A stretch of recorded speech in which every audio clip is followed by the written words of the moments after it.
السلام عليكم ورحمة الله تعالى وبركاته.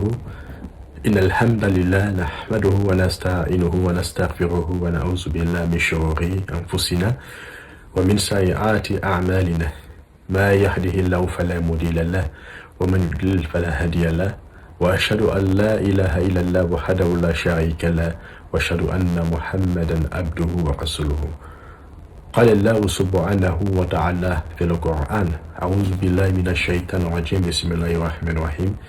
يا أيها الذين آمنوا اتقوا الله حق تقاته ولا تموتن إلا وأنتم مسلمون.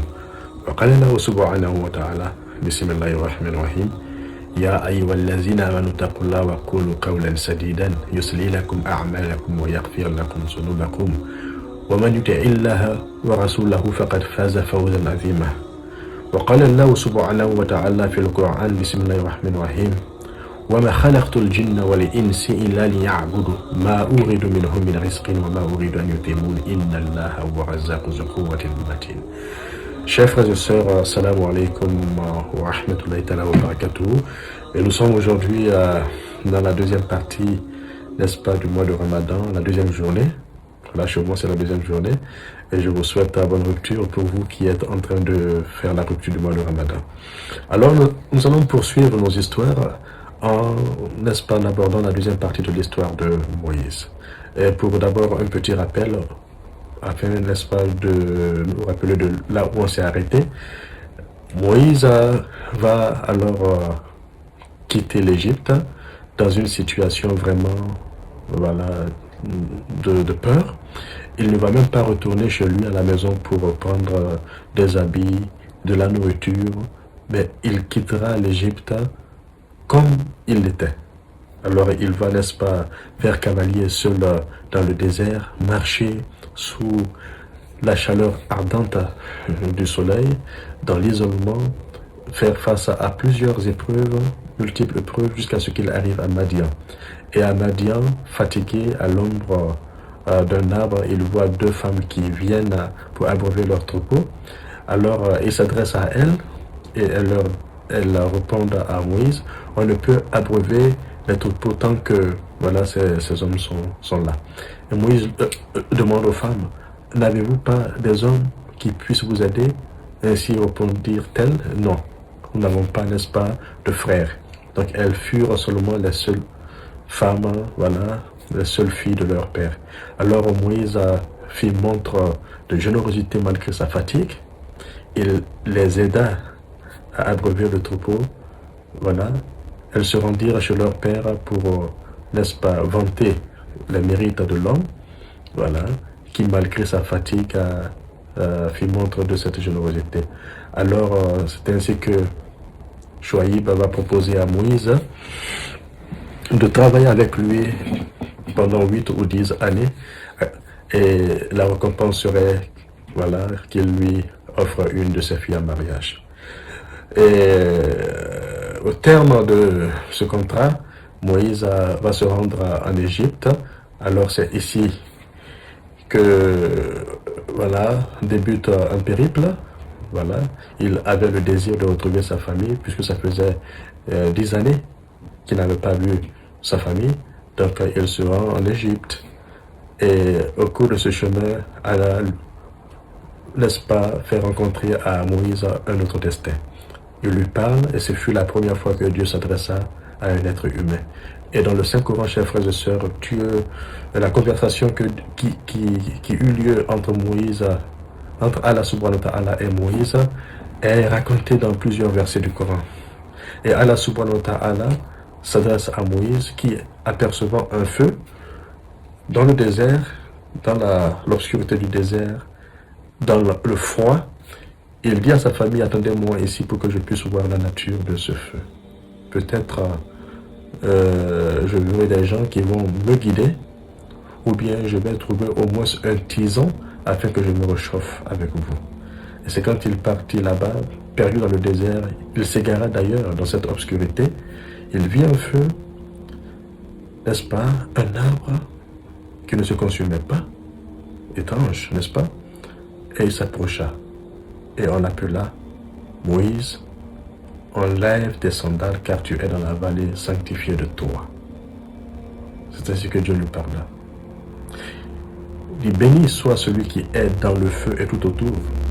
Louange à Allah, Seigneur de l'univers. C'est moi Allah, le puissant, le sage, Al-Hakim. Et Allah continue en disant, en vérité, il n'y a de Dieu que moi. Adore-moi et fais la prière, pratique la prière pour te souvenir de moi. Pratique la prière pour te souvenir de moi. Il dit à Moïse, l'heure va certes arriver, Moïse. Je la cache à peine à vous les hommes, à vous les êtres humains, afin que vous œuvriez selon votre mérite, afin que vous soyez récompensés par vos œuvres. Il dit, ne suis pas celui qui s'en détourne et qui suit sa passion, sinon Moïse, tu périras. Tels sont les propos que Dieu, n'est-ce pas, avant ça, prononça à Moïse.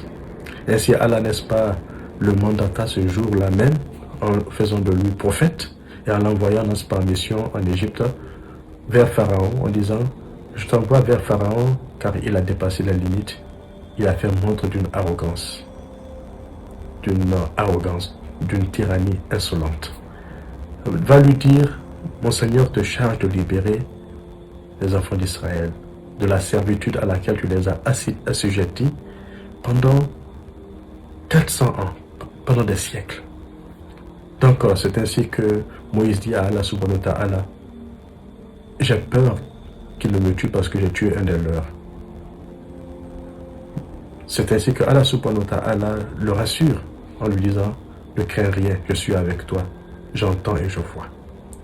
Telle est la conversation qui eut lieu entre le Seigneur et Moïse. Et d'ailleurs, quand il arriva, je vous avais dit hier que Allah subhanahu wa ta'ala lui demanda, qu'est-ce que tu as dans la main, puisqu'il avait un bâton. Il dit, c'est mon bâton que je m'en sers pour, n'est-ce pas, enlever les feuilles, voilà, pour me frayer un passage, et frayer un passage pour mes moutons. Allah lui dit, jette ce bâton. Et quand il le jeta, Allah fit que ce bâton se transforma en serpent. Moïse, n'est-ce pas, rebroussa chemin, il voulut s'enfuir. Et Allah lui dit, ne fuis pas, retourne sur tes pas, car les messagers n'ont point peur auprès de moi. Fais rentrer ta main dans l'ouverture de ta manche, elle en sortira blanche, sans aucun mal, et serre ta main sur ta poitrine lorsque tu as peur. Au fait, ce miracle, chers frères et sœurs, Dieu avait fait ce miracle-là pour tout simplement permettre à Moïse de combattre sa peur, de faire face à sa peur, puisqu'il avait si peur de Pharaon, peur que celui-ci ne le tue. Donc Allah le prépara. C'était la raison pour laquelle il fit ces deux miracles, afin qu'il affronte sa peur, afin qu'il n'ait pas peur.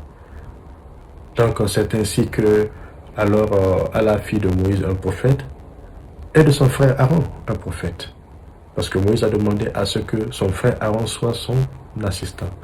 Il a demandé à ce que celui-ci soit son assistant puisqu'il était plus éloquent, plus articulé. Moïse, il avait un problème d'élocution. Il a même fait la prière à Allah subhanahu wa ta'ala. Il dit, oh mon Seigneur, donne-nous un nœud de ma langue afin qu'on comprenne mes paroles.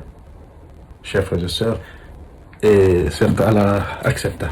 Alors on continue l'histoire de Moïse. Moïse va se rendre en Égypte, muni, n'est-ce pas, d'un mandat, celui de Dieu, pour aller dire à Pharaon de libérer les enfants d'Israël.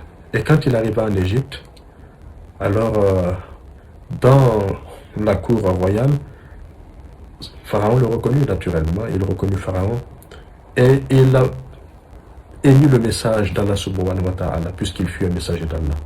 Il dit, oh Pharaon, Allah me charge de dire, de libérer les enfants d'Israël de la servitude, de les laisser partir avec moi. Et Pharaon, orgueilleux qu'il fut, fier de lui-même, imbu de sa personne, dit à Moïse, mais qu'est-ce que le Seigneur de l'univers? Il dit, c'est le Seigneur, répondit Moïse, de tes plus anciens ancêtres, ton Seigneur et ceux de tes plus anciens ancêtres. Et Pharaon, qui méprisait Moïse, commença à rire et à attirer l'attention de ceux qui étaient autour de lui, ses ministres, voilà, ses conseillers, ainsi de suite, en disant, mais regardez celui-ci, Regardez ce qu'il est en train de raconter. Il le méprisait, il le regardait de haut. Et dit, bien sûr, le Seigneur du levant et du couchant. Il continuait. Au fur et à mesure que Pharaon était en train de se moquer de Moïse, Moïse, lui, continuait à donner la description d'Allah subhanahu wa ta'ala pour que les gens sachent qui est Allah subhanahu wa ta'ala. Alors Pharaon se fâcha en disant à Moïse que si tu n'arrêtes pas, je vais te faire emprisonner, car il se considérait comme Dieu. Et Moïse lui dit, et si je t'apporte une preuve évidente, manifeste. Alors Pharaon lui dit, apporte-la. C'est ainsi que Moïse jeta son bâton qui se transforma en serpent. Alors lorsque Pharaon vit cela, il ricana, commença à rire en disant que regardez ce dernier, ce personnage qui ne peut même pas s'exprimer, qui a même des difficultés à s'exprimer, qui est versé dans la magie, puisque c'était à une époque, chers frères et sœurs, où la magie était beaucoup considérée. L'Égypte, à l'époque, était la superpuissance et les gens donnaient beaucoup d'importance, beaucoup de crédit à la magie. C'est comme aujourd'hui, nous sommes à l'époque du digital, de la civilisation. Et vous verrez qu'à chaque époque de l'évolution de l'humanité, il y avait toujours un thème qui caractérisait l'époque. Au temps de Jésus, on parlait de la médecine. Au temps de Joseph, on parlait des rêves. Donc, chers frères et sœurs, c'est ainsi que le monde a été créé par Allah subhanahu wa ta'ala. Et cela va continuer jusqu'à la fin des temps. Chaque civilisation viendra avec quelque chose qui la caractérise. Alors, comme Pharaon vit ce miracle et que les gens étaient stupéfaits, il a voulu, n'est-ce pas, montrer à son peuple que Moïse était versé dans la magie. Alors que cela n'était absolument pas le cas. Moïse a fait ce miracle et c'était véritablement un serpent. Un véritable serpent. Alors, il dit à Moïse, d'abord il le garda avec son frère, et il fit, n'est-ce pas, lancer un appel pour rassembler tous les grands magiciens d'Égypte. Voilà, pour que ceux-ci viennent prouver à Moïse que ce qu'il est en train de faire est quelque chose qui n'est absolument pas grandiose. Ce n'est pas un miracle. Alors, il demanda à Moïse, quand est-ce que tu veux qu'on se rencontre, afin que toi et moi, on rentre dans un challenge pour montrer au peuple qui est le plus fort. Et Moïse fut inspiré par Allah subhanahu wa ta'ala. Il a choisi le jour de la fête, d'une fête nationale, afin que les gens se rassemblent en grand nombre et voient la puissance d'Allah subhanahu wa ta'ala. Et ce jour, n'est-ce pas, fut choisi. Pharaon, n'est-ce pas, invita les grands magiciens du pays. Ils étaient au nombre de 70. Et il leur promit beaucoup de choses, beaucoup d'avantages. Il leur promit d'être proches de lui dans le palais. Et ceux-ci vinrent, n'est-ce pas, forts de leur compétence dans la magie. Ils pensaient gagner ce jour. Et lorsqu'ils vinrent, tellement qu'ils étaient sûrs d'eux, ils demandent à Moïse, tu commences ou on commence? Et Moïse leur donna, n'est-ce pas, la permission de commencer. Et ils jetèrent leur bâton qui se transformait, n'est-ce pas, sous l'effet de la magie en des serpents. Mais c'était de l'illusion, ce n'était pas de véritables serpents. Moïse a eu un peu peur. C'est naturel. Vous et moi, dans cette situation, vous auriez peur. Mais sa confiance en Dieu l'emportait sur sa peur. Et Allah subhanahu wa ta'ala le rassura. Lorsqu'il jeta son bâton avala tous les... Son bâton se transforma en serpent qui avala tous les autres serpents, les petits serpents. Et alors tout le monde applaudit Moïse. Tout le monde l'a applaudi. Tous ceux qui étaient là-bas, le peuple égyptien, les Israélites, puisqu'il y avait du nombre qui regardaient, n'est-ce pas, cette scène. Alors les magiciens eux-mêmes étaient éberlués, étaient étonnés, surpris, car c'était la première fois qu'ils virent eux-mêmes un tel miracle. Ils étaient sûrs que eux, leur serpent était vraiment de l'illusion, des illusions, et que le serpent de Moïse était véritablement un véritable serpent. Automatiquement, ils se prosternèrent devant Allah subhanahu wa ta'ala et reconnurent vraiment l'existence et l'omnipotence d'Allah subhanahu wa ta'ala. Pharaon se fâcha. il se fâcha, et puis d'ailleurs, il, euh, il dit au magicien, je vais vous faire couper les mains et les pieds opposés, et vous crucifier sur les troncs de palmier.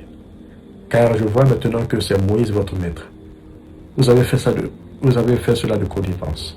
Alors les gens de Pharaon, les ministres qui étaient autour de lui, ses conseillers, voilà, qui le trompaient, dire à Pharaon, ne t'inquiète pas Pharaon, c'était un plan joué par Moïse et les magiciens.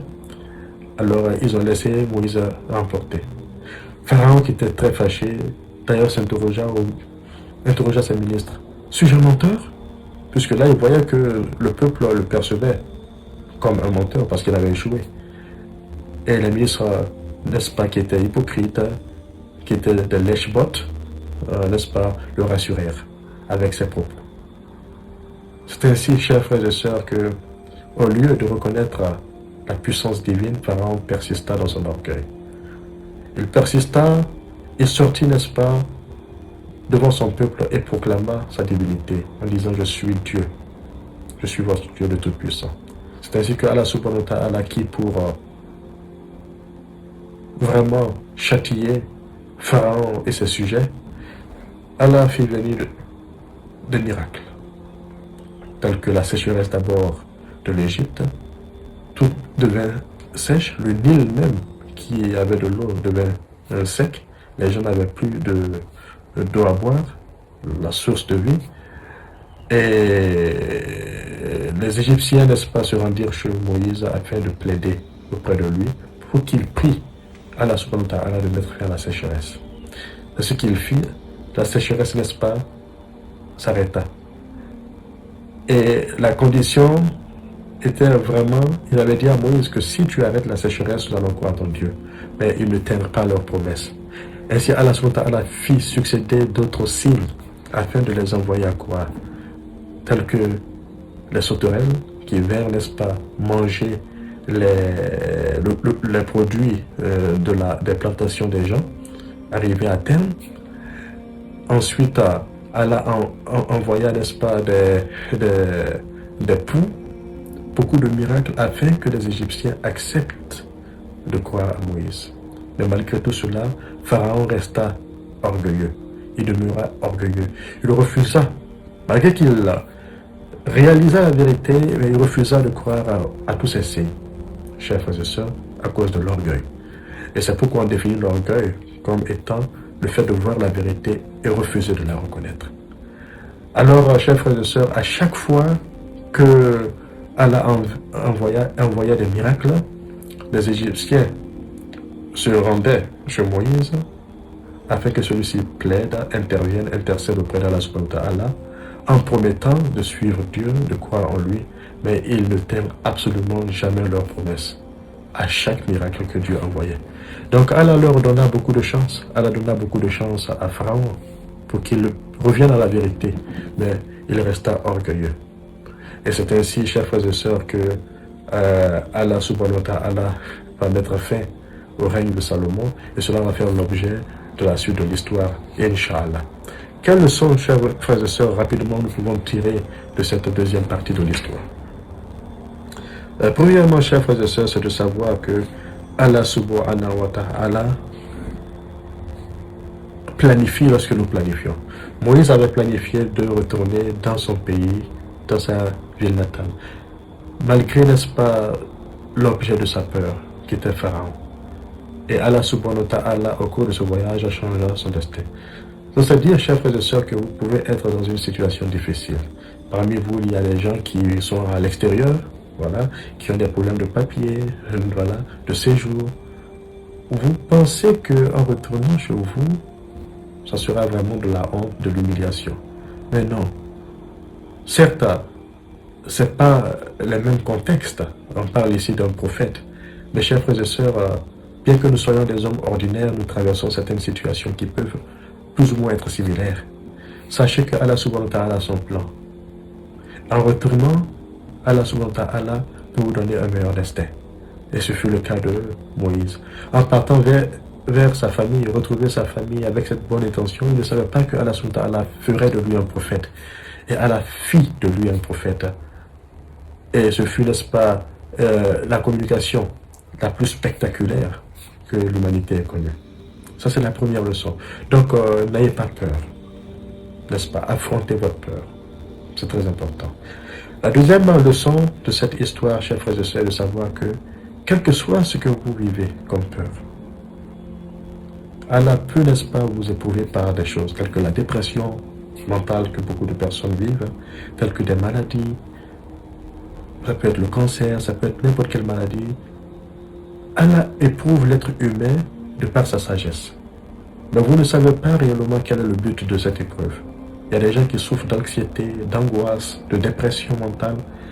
Mais vous ne savez pas, peut-être que Dieu est en train de vous préparer pour un grand destin. Allah est en train de vous forger afin que vous puissiez faire face à votre peur. Donc, ne vous dites pas que vous êtes les seuls à subir ce genre de situation. Voilà, puisque on n'a pas la sagesse pour comprendre réellement les signes d'Allah subhanahu wa ta'ala. Allah nous éprouve pour atteindre un but. Il y a des gens que Dieu éprouve afin de les ramener sur le droit chemin.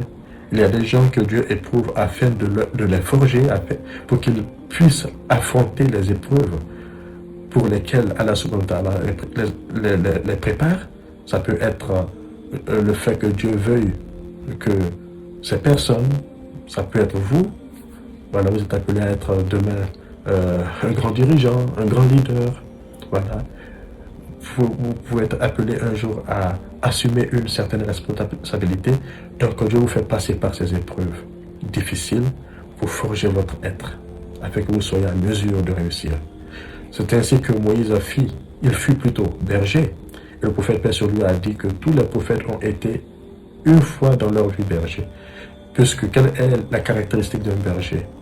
Le berger, n'est-ce pas, a le temps de méditer en surveillant son troupeau, mais en même temps, il est très vigilant, puisque, voilà, très rapidement, un mouton, voilà, de son troupeau peut être dévoré par un loup, donc il est vigilant. Il a cet instinct, chers frères et sœurs, qui lui permet vraiment de prendre soin, voilà, du groupe. Donc, en termes de leadership aussi, vous pouvez être amené, chers frères et sœurs, à avoir cette capacité de leadership, de management. Voilà, ce sont des choses qui s'appliquent à notre temps, n'est-ce pas? Et c'est ainsi que Allah subhanahu wa ta'ala prépara Moïse en faisant de lui berger, puisqu'il fut berger. C'est le métier qu'il faisait lorsqu'il est parti à Madian, de prince, un haut statut social. Regardez, il est devenu berger. D'aucuns diront qu'il est tombé en déchéance, alors que non, ce n'était pas de la déchéance. Donc Dieu peut vous mettre là où vous êtes aujourd'hui, vous n'êtes pas vraiment heureux, vous avez fait de grandes études, vous dites que, mais comment est-ce qu'avec mon diplôme, je puisse faire un tel travail? Ne voyez pas les choses comme ça. Ce peut que c'est par ce travail-là que Dieu vous fasse vraiment grandir. Donc, acceptez votre condition de vie, soyez satisfait de tout ce que Dieu vous donne, puisque c'est Dieu qui vous donne. Allah dit dans le Saint-Coran, tout bienfait qui vous atteint vient de Dieu. Ce que vous percevez comme n'étant pas vraiment un grand bienfait est certes un grand bienfait, puisque si ça vous permet, n'est-ce pas, de vous nourrir, de subvenir à vos besoins, aux besoins, n'est-ce pas, de votre famille, c'est un grand bienfait. Toute chose qui nous apporte du bien est un grand bienfait. Mais ce qui fait que les gens ne parviennent pas à le réaliser est parce qu'ils se comparent aux autres, qui sont au-dessus d'eux.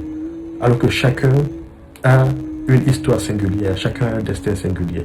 Donc vous pouvez être un cordonnier, vous pouvez être à un moment de votre vie un nettoyeur de toilettes.